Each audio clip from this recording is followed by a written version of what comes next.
the heart of content. Nkuko twabibararikiye rero turakira mu kiganiro imbona nkubone ariko kuri isaha ya 3:30 tugiye kuganira ku bijyanye n'uburinganire ijambo buringanire hagati y'umugabo n'umugore. Muri studio muracyari kumwe nanjye Olivier Ngabirano, muri kumwe kandi nanjye Celestin Habirusha Maboko. Dufite rero n'abatumirwa baturutse muri Rwamurek batangiye batwibwira. Twatera Jean Claude, umukozi muri Rwamurek. Nitwa Silas Ngayaboshya, nkaba nkorera Rwamurek nk'umuhuzabikorwa w'imishinga. Nibyo rero mwabyumvise ko baturutse muri Rwamurek, ariko umurashobora kwibata ijambo Rwamurek ukuva Rwamurek ukajya mu Kinyarwanda nkuko tubavuga wenda Rwamurangwa Rwandamura Rwamurek. Ijambo Rwamurek mwatubwira icyo ari cyo cyane ko tumaze kubivuga ko bijyanye n'uburinganire mugenda muganiraho uburinganire hagati y'umugabo n'umugore. Ni kera bavuga ati se n'uburinganire n'ubwuzuzanye ko uburinganire bwarashyizweho, abantu baravuga ati se bwasimbuye uko byari bimeze niba umugabo yatahaga nijoro umugore n'ugiye gutaha nijoro. Mwadusobanurira Rwamurek ibyo byose ni impine y'icyongereza bisobanuye. Murakoze cyane. Rwamurek ni amagambo ahinnye y'icyongereza nk'uko umaze kubivuga, sobanura Rwanda Men's Resource Center. Twagenekereza mu Kinyarwanda tukavuga ko ari umuryango nyarwanda ugamije kubera isoko abandi bagabo mu rwego rwo kugira ngo dukomeze impinduka iganisha ku buringanire n'ubwuzuzanye nk'uko umaze kubivuga.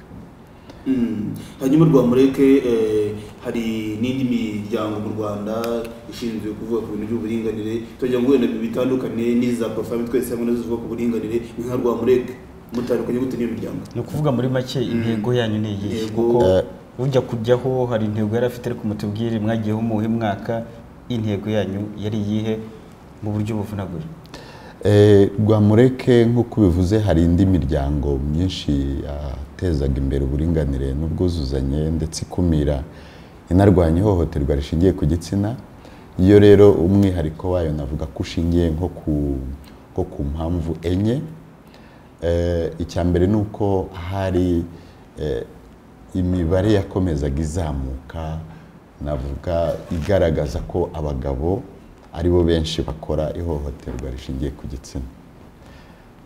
Ikindi ni uko iyo warebaga abafatanyabikorwa benshi bakora mu byerekeranye no kurwanya ihohoterwa rishingiye ku gitsina, guteza imbere uburinganire n'ubwuzuzanye, wasangaga nta bibanda ku bagabo.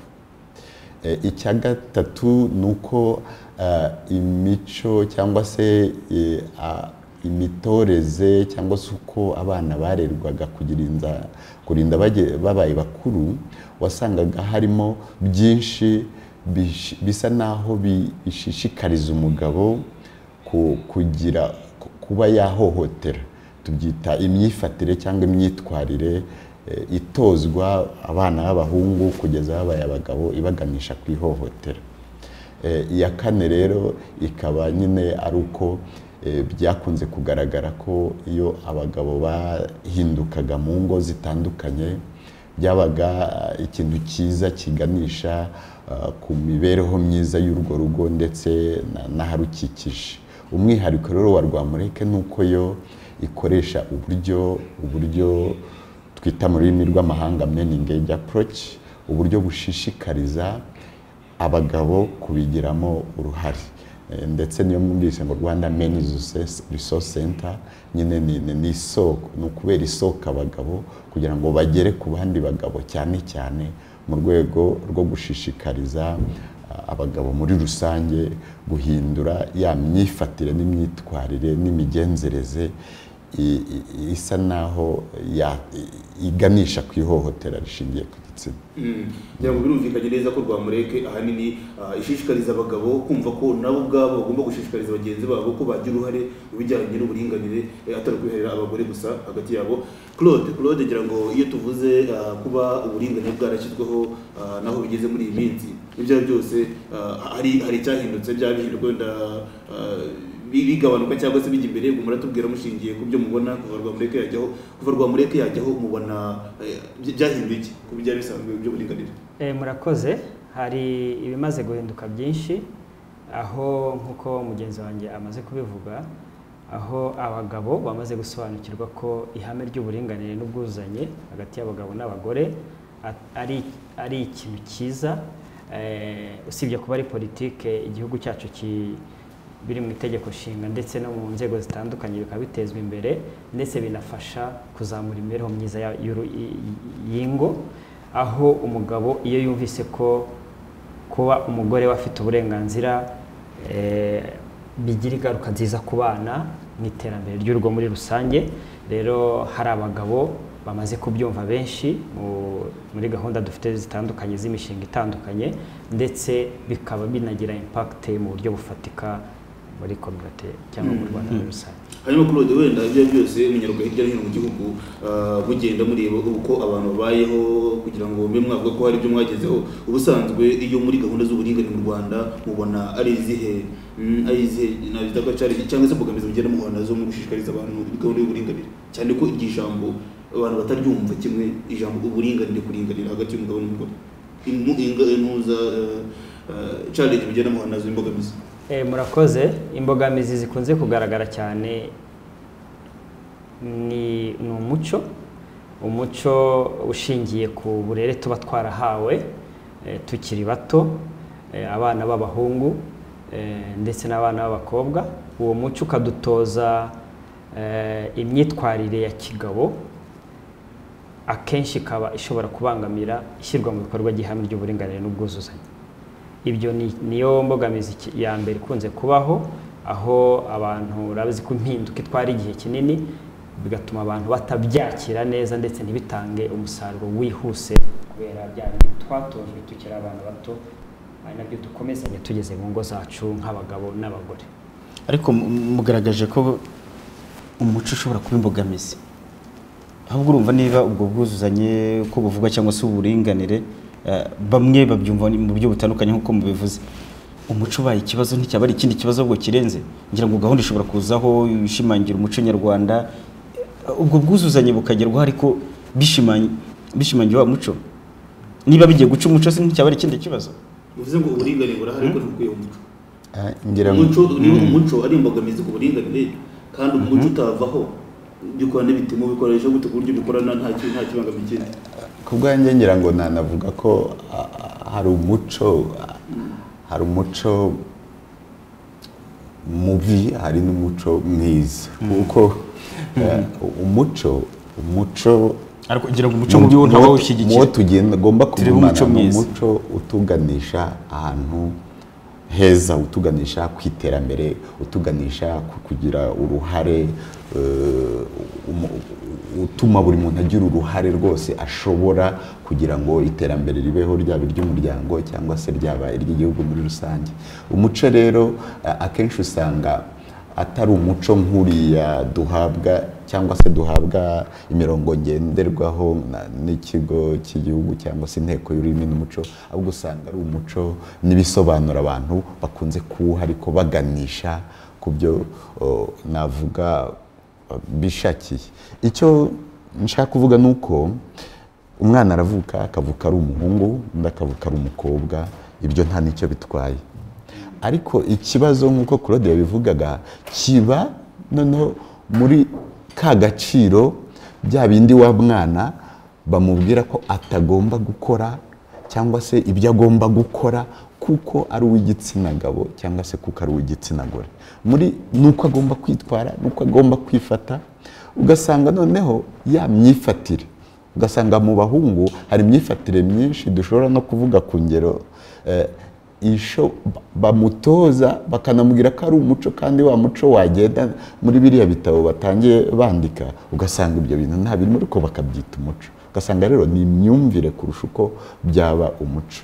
Ya myifatire na ya myitwarire ugasanga harimo iyo dukunze kwita ngo ni negative masculine behaviors and practices. Harimo ya myifatire iganisha ku guhohotera, ugasanga baramutoza ko kandi rya hohotera turyumvikane hari rinagira n'ingaruka kuri wa mugabo, wa muhungu ubwe. Nibyo rero mu by'ukuri byatumye Rwamureke ivuga iti ya myifatire n'imyitwarire itozwa abana kandi iganisha ku bibi turumvikana umuco yo waganishe ku bintu ntabwo ngira ngo twawushyigikira ya yindi tuyihindure ahubwo duhinduremo positive masculine behaviors. Abantu bafashe ikintu cy'uburinganire nabi cyane cyane ba mbere n'abagore, kuko abagore baravuze hari imyitwarire ya mbere bikiza wenda byo kugenda bihinduka, ariko ubwo buranatubwira ugasanga umugore avuga ati nanjye ngiye kuzajya ntaha nijoro kuko abagabo batahaga nijoro, uburinganire bwaraje ngiye kuzajya ngo inzoga, uburinganire bwaraje. Ugasanga abana b'abakobwa nabo basigaye banywa amakore ngo hari umwuga w'abahungu bambaye wowe n'ibyo byose, ati uburinganire bwaraje. Icyo kintu, iryo jambo uburinganire muri kuza gutera ijambo ubwuzuzanye, kuko iyo umuntu yumvise uburinganire yumva ko hari ibintu yari yarakandamijweho agiye gukora nk'ibyo umugabo akoraga bindi twavuga na wa muco, ariko no uburinganire n'ubwuzuzanye kugira ngo tuba ibyo duhuza twumve uko mu bisobanuro guteka Rwamureke.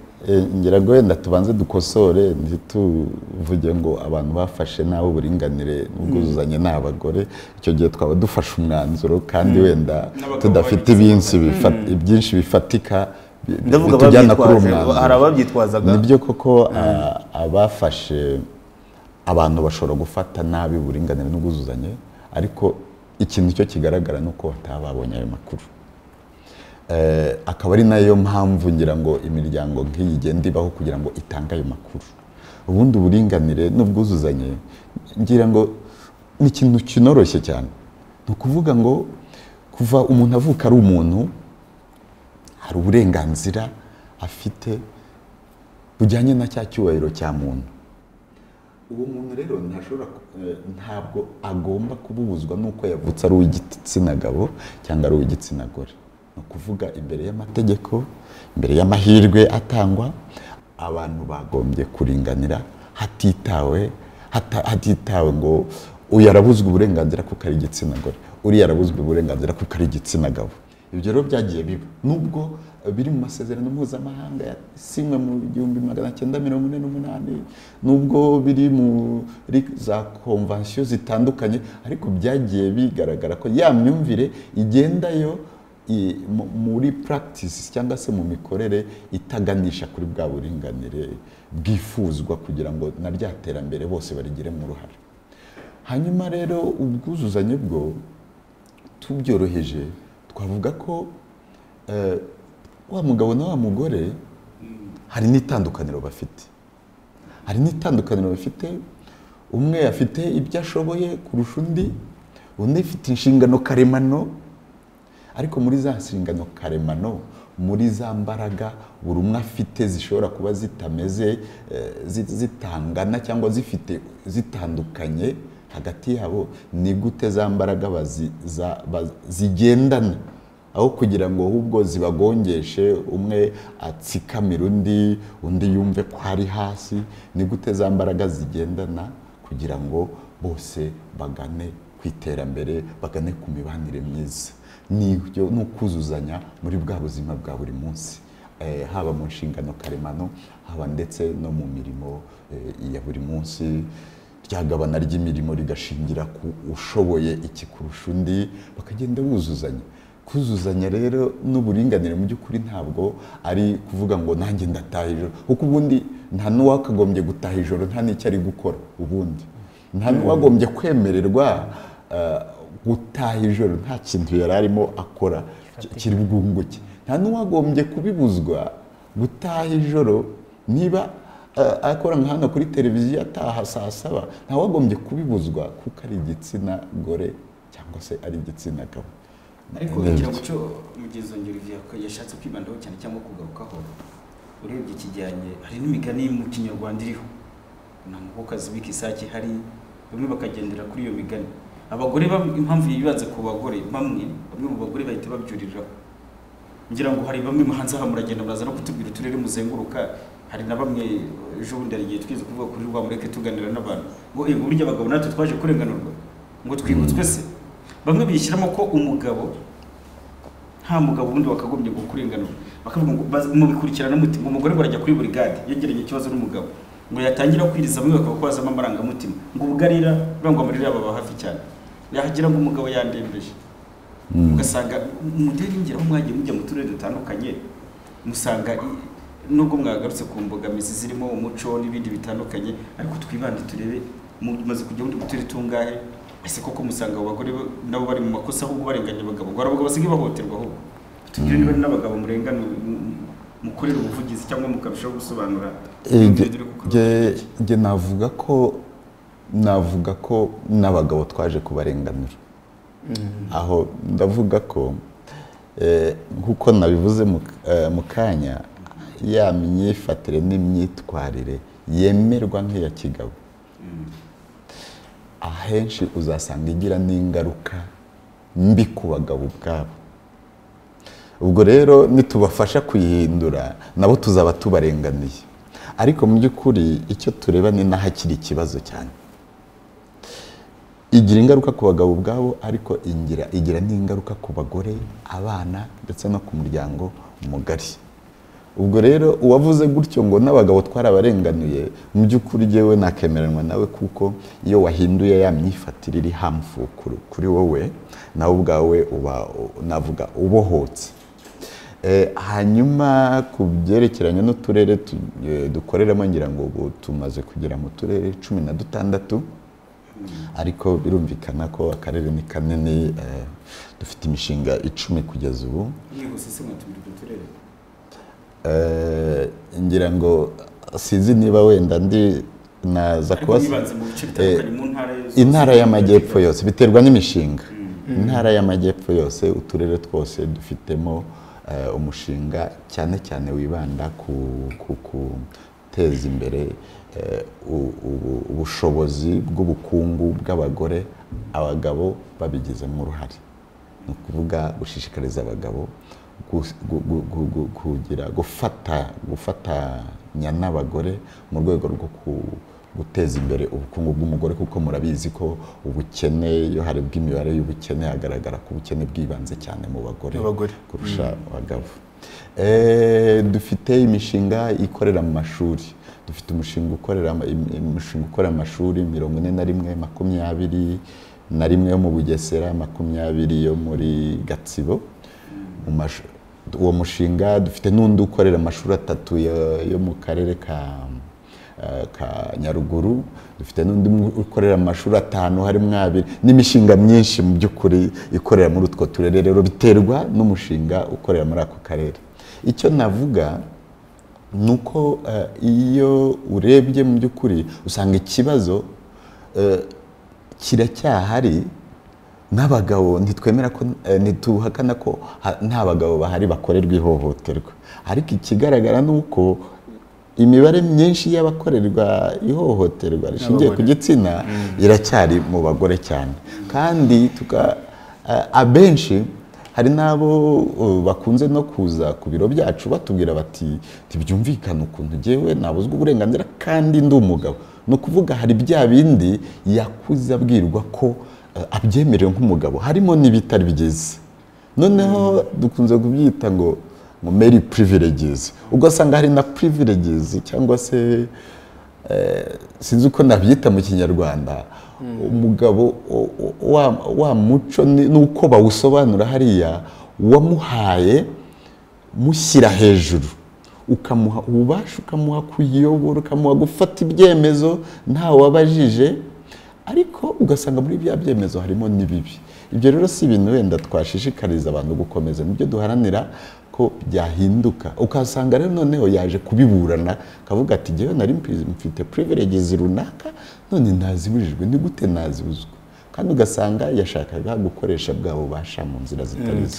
Nibyo rero turi mu kiganiro Imbona nkubone, twaba turi kumwe na Ngayaboshya Silas ndetse na Butera Claude baturutse muri Rwamureke.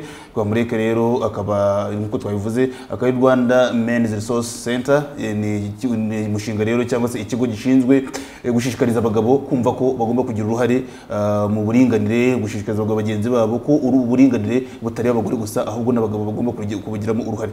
Hanyuma rero kuhabwa ibyuma basaba kugira ngo aka video babiteguriye kagende Rwamureke baza kukadushyiramo. Ariko muri aka video Claude, aka video mufite karimo ibiki kuri bibiki?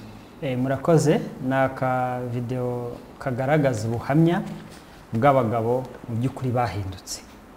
Bavuga bati mbere nkuko twaratojwe n'umuco, twari tuzi ko umugabo atavugirwamo, ko nta nkokokazi ibika isake ihari ariko aho Rwamureke iziye tugasobanukirwa bwa buringanire bwa bwuzuzanye bwa burenganzira bungana imbere y'amategeko kuko kafatiwe muri Gakenke no muri Kamonyi aho umushinga ukorera ushinzwe gukwirakwiza cyangwa kumenyekanisha amategeko ndavuga itegeko ryo gukumira ihohotera rishingiye ku gitsina itegeko ry'impano n'izungura ibyo byose barabikangurira biciye mu mahugurwa batanga ubuhamya ko mu by'ukuri bashima ko bahindutse ndetse abagore bafata nk'abafatanyabikorwa babo kugira ngo biteze imbere ariko wenda sinavuze kuri icyo kintu na Celestin yakibajije kuvuga ngo nta nkokokazi ibika isake ihari buriya twege ntago tureba ngo inkokokazi cyangwa isake tureba ahubwo kubika birazanira iki abantu babiri kubika niki kuko iyo urebye uwo mugambi usanga uko kubika kudasobanuye ese kubika ni ukuza gukora kuri TV1 kubika ni ukujya kuba urwiyemezamirimo niba rero ari ibyo ntabwo bigomba ni umugani twavuga upfuye jewe sinzi n'icyo yari agamije uwo nguwo wawuvuze ariko niba kubika ari ukuvuga ngo kubika ni ugutera inda iyo ni inshingano karemano ni ugutera inda ibyo birazwi ko biragabanya kuko ni karemano ariko niba ari ukugira ijambo Celestin mbabariye gato niba ari ukugira ijambo ni ukuvuga iryo jambo twe tureba ikirimo niba ari kirimo kizana inyungu icyo gihe gishobora ubushakashatsi kugeza ubu burerekana ko ubwo bumenyi bwo kugira icyo uvuga bushobora kuboneka ku mugore bushobora no kuboneka ku mugabo urakoze cyane icyo nari kuvuga bijyanye nacyo ni nko ku sirasuri hano wenda na perezida Rwamureke hari na hamwe mu nzego ati ntabwo ushobora kubanza kuvuga perezida ataragira icyo avuga ataramu uburenganzira reka tubigereranye gutyo twege cyane muri NGO ngira ngo icyo kibazo tujya twaragikemuye nuko dukunze ibitekerezo nibyo bitubeshaho twege muri ONG nibyo bituma tubona amafaranga nibyo ubwo perezida wa Rwamureke iyo mubwira igitekerezo cyakungura acyakira hejuru ngira ngo rero no mu buzima busanzwe niko byakagombye kumera ntiwagombye kureba uzanye igitekerezo wagombye kureba ahubwo icyo gitekerezo azanye icyo ari cyo reka rero nibyo duseye ku byuma Celestin iminota irimo kugenda idusiga reka duseye ku byuma dushyireho ako video gato turaza kugenda tukavugiramo kugira ngo tugere dusatira umusozo w'ikiganiro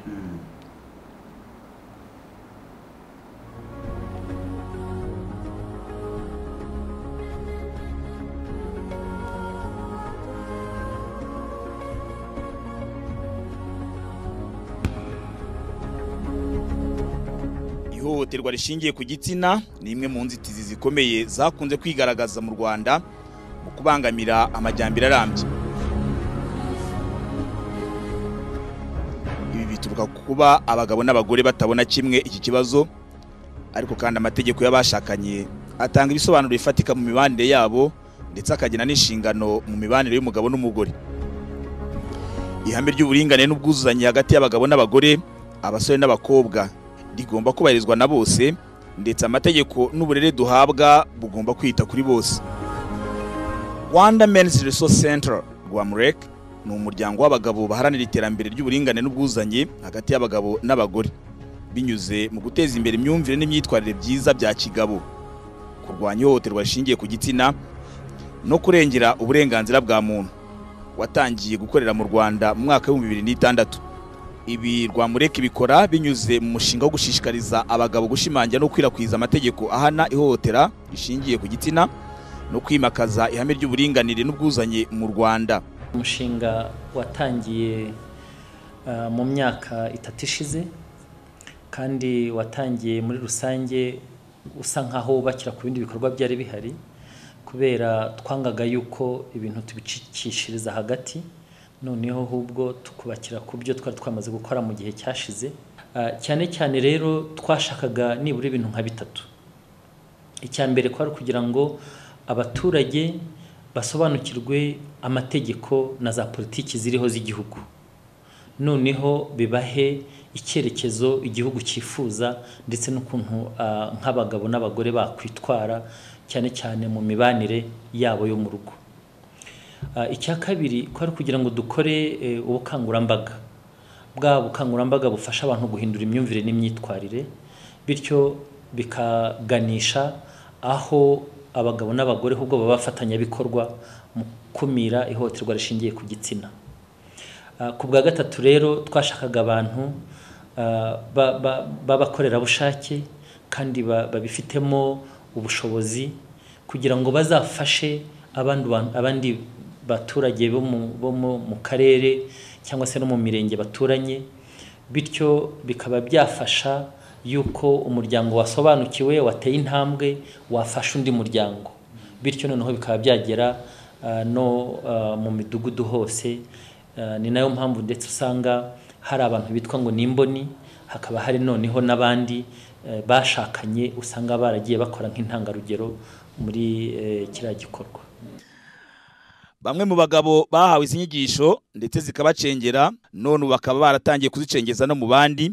Bavuga ko nyuma yo guhugurwa na Rwamurek ku itegeko rikumira rigahana icyaha cy'ihohotera rishingiye ku gitsina n'andi moko yose y'ihohoterwa, ndetse n'itegeko ry'imicungire y'umutungo w'abashakanye, impano n'izungura, batanga ubuhamya bw'ibyabayeho. Nibyo rero ako video birumvikana. Numvise n'ikintu kijyanye n'umushinga w'amategeko ashishikariza abantu kumenya amategeko ashingiye ku ihohoterwa cyangwa se ibihano bihabwa umuntu wakoze ihohoterwa. Uwo mushinga wo gukwirakwiza amategeko kugira ngo abantu banawumenye, kuko hari abagabo benshi batinya bahohoterwa bagatinya kubivuga. Ngira ngo abantu benshi bavuga ko bahohotewe n'abagore, ariko ugasanga abagabo baratinya, ariko ntibazi ko hari amategeko ashobora guhana iryo hohoterwa n'iki. Ngira ngo wenda mutubwire gato kuri uwo mushinga w'amategeko ahana ihohoterwa. Murakoze. Uyu ni umushinga wari ugamije gukwirakwiza, nk'uko iyi tegeko risohotse mu igazeti ya leta buri wese aba agomba kurishyira mu bikorwa, ndetse n'urireba rikaba rishobora kumuhana. Rero ni itegeko nimero 59 ryo mu mwaka wa 2008 ryasohotse tariki 10 z'ukwa 9. Ni itegeko rihana rigakumira ihohotera rishingiye ku gitsina. Ngaruke ko iyi tegeko risohotse riba rireba umunyarwanda wese tutavanguye, ndavuga umugabo, umugore, umuhungu, umukobwa. Iri tegeko rero twagiye turikwirakwiza muri turere tubiri nk'uko nabivuze haruguru, biciye mu mahugurwa,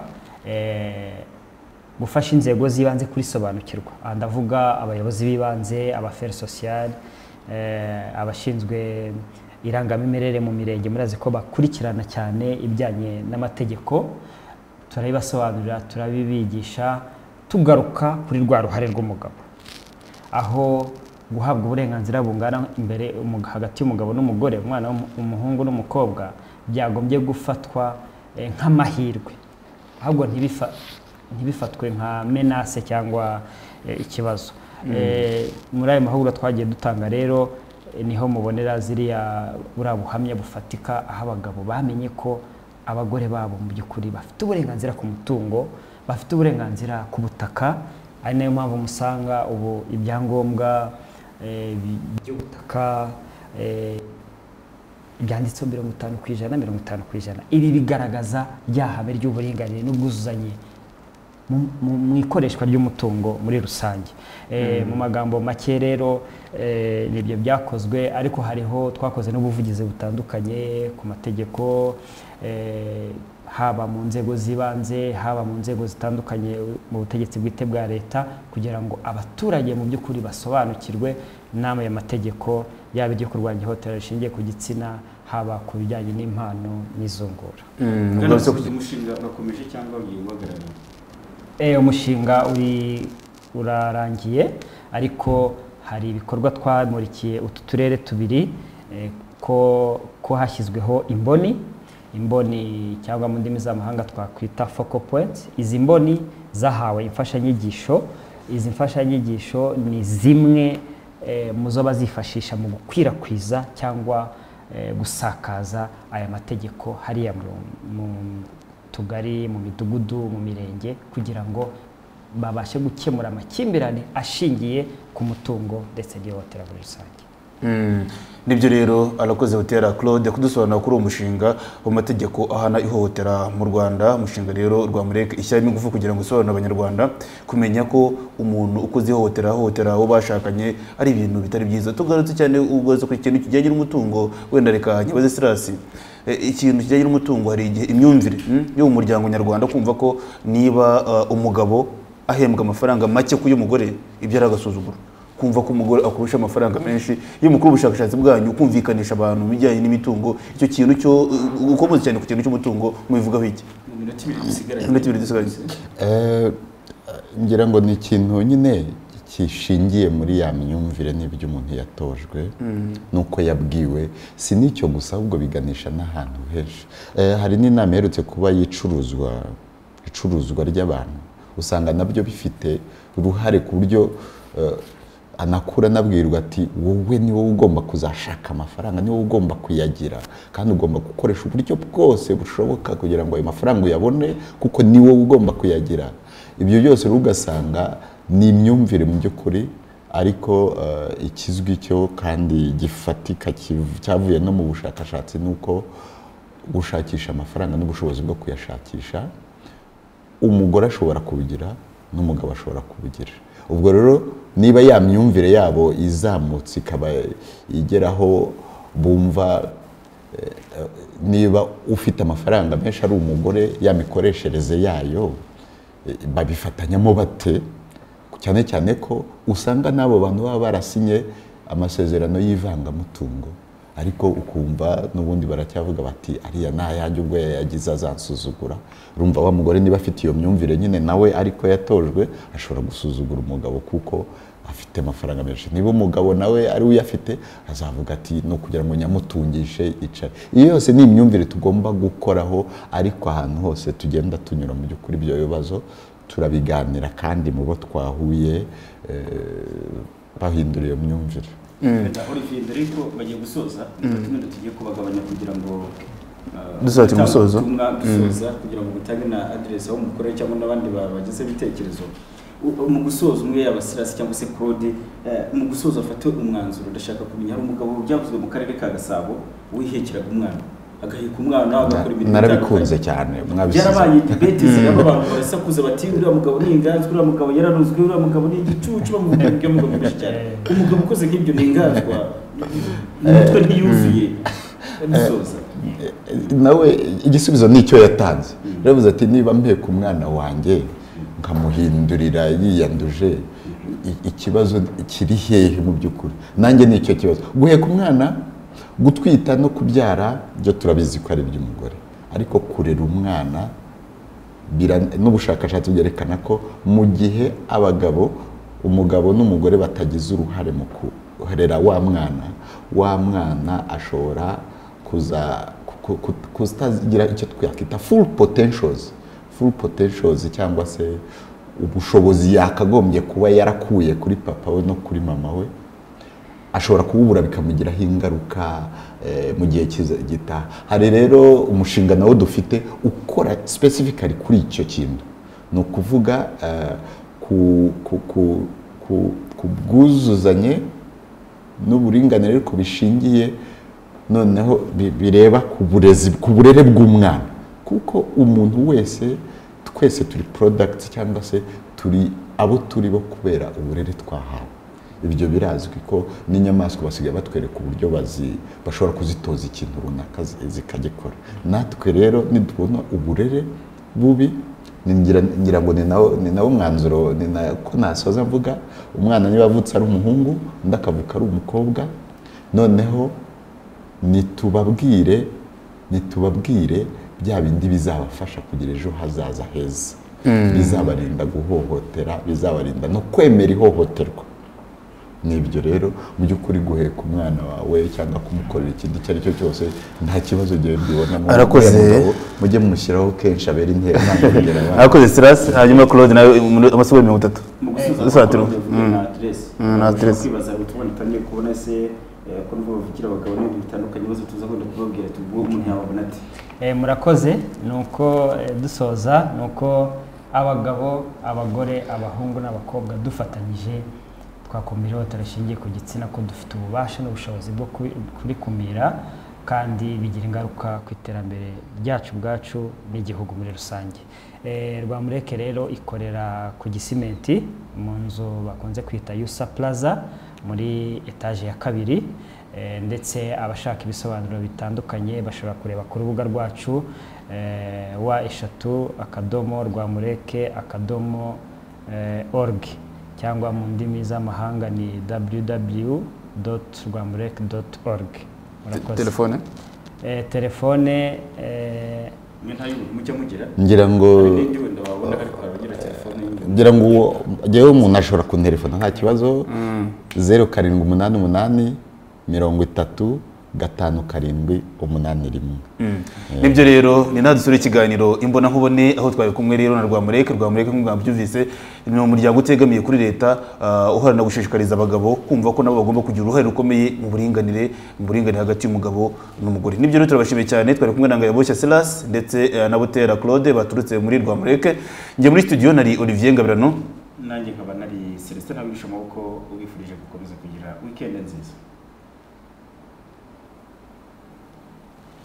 TV1.